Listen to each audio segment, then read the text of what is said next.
Evo, dobar dan svima. Moje ime je Andreja. Radim u Domu zdravlja Primorsko-goranske županije pod ispostavom Delnice i kako je rekla kolegica iz Varaždina, još sam malo rascjepkana pa sam u jednom manjem dijelu. Moram priznati da je teritorij dosta raširen i naravno kako je to Gorski kotar ima jako puno starog i starijeg stanovništva, te recimo osvrnut ću se na romsku populaciju jer na mom terenu mislim da preko 20% ih je romske populacije, što uvelike otežava, odnosno od mene traži da se prilagodim radu sa njima. Sve kolegice koje su do sada imale predavanje većinom su i pričale o preventivnom i zdravstveno-odgojnom radu, pa ćemo mi to polako krenuti što sam ja htjela reći. Dakle, zdravstveni odgoj, to je mjera zdravstvene zaštite kojom razvijanjem zdravog i mijenjanjem štetnog zdravstvenog ponašanja, širenjem informacija o zdravstvenim postupcima, postižemo unapređenje zdravlja te sprječavanje, liječenje i ublažavanje posljedica bolesti.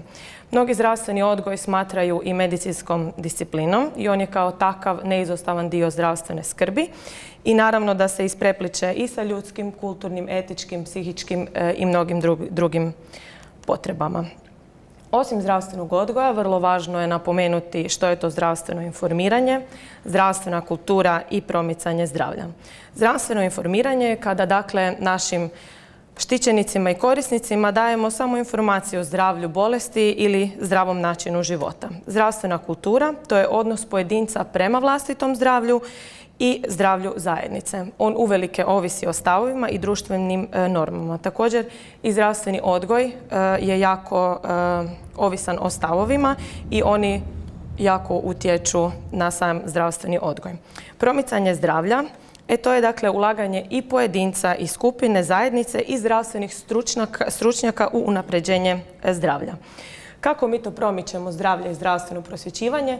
Dakle, radimo ga svakodnevno na našem terenu, možda nekad nismo svjesni zapravo težine i odgovornosti svega što radimo, ali to je dakle individualno preventivno savjetovanje stanovništva, distribucija tiskanog zdravstveno-odgojnog materijala, sudjelovanje u provođenju zdravstveno-preventivnih i zdravstveno-promotivnih programa na lokalnoj razini i naravno rad sa malim grupama, bilo da su to grupe kroničara, recimo hipertoničari, dijabetičari ili rad sa trudnicama ili grupe za potporu dojenju. Dakle, ovo su slike koje su sa mog terena, ne znam koliko se vidi, ali to su većina romskih žena koje, evo recimo, tako na neki način, kasnije ću i nešto reći o njima u primjerima. Dakle, gdje mi to provodimo preventivni zdravstveno-odgojni rad? Sa svim korisnicima na našem terenu, dakle od procjene i dolazaka prvi puta u obitelj, do posjeta trudnici, rodilji, babinjači, novorođenčetu, dojenčetu, predškolskom djetetu. Ja sam ovdje vidjela da i dalje neke patronažne sestre odlaze u škole. Sad ne znam da li to je još uvijek tako ili da li je to pravilno, jer mislim da školska medicina bi trebala po nekim pravilima sad organizirati neka predavanja. Ne znam, moram još malo provjeriti te informacije. Bilo bi mi drago i puno bi mogla tu poraditi s njima jer u školi koja radi na mom terenu 99% djece je Roma. Dakle, osim što znači, sve grupe stanovništva koje na našem terenu dakle, žive, rade i djeluju, mi provodimo i preventivne, odnosno sudjelujemo u provođenju preventivnih programa. Ne smijemo zaboraviti i naše staro i starije stanovništvo s kojima također možemo provoditi neke od preventivnih i zdravstveno-promotivnih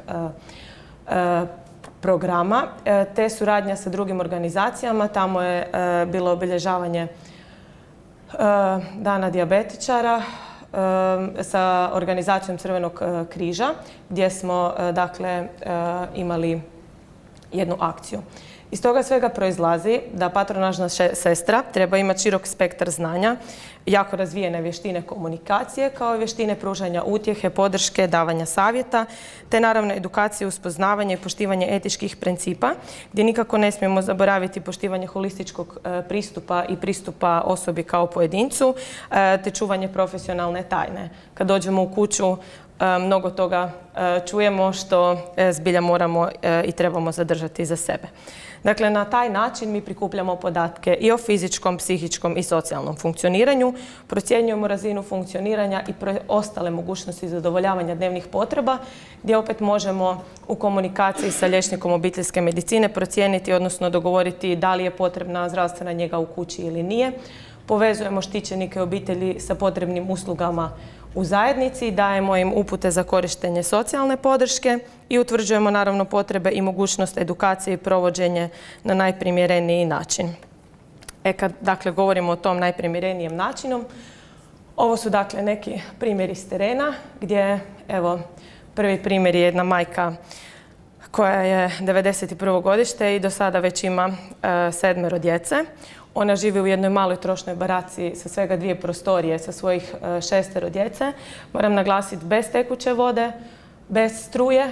Zapravo struju imaju spojenu sa tuđe barake jer to kod njih nije baš sve legalno. I dakle nemaju sanitarnog čvora. Njihovo najmlađe dijete je dojenče od 5 mjeseci. Moji posjeti kod njih i u cijelo naselje su dosta česti, od socijalnih problema do posjeta naravno trudnicima koje većinom nisu uopće praćene ginekološki, već ih otkrivam kada tamo dođem. Uvijek je pažnja usmjerena i moje onako nekako vid edukacije prema tome da trebaju ići na preglede i slično, međutim slabo se to njih dotiče i ono što je profesorica govorila, zbilja treba krenuti od početka, pa mislim da bi recimo u školama organiziranje tako nekakvih kvalitetnih predavanja imalo uspjeha, jer one nakon završene srednje škole, ako ih završe, većina samo razmišlja o tome kako će imati djecu. Mislim, u Varaždinu isto to tako, osobito Nedelišće, onaj tamo gdje oko Čakovca ima ih jako puno, da.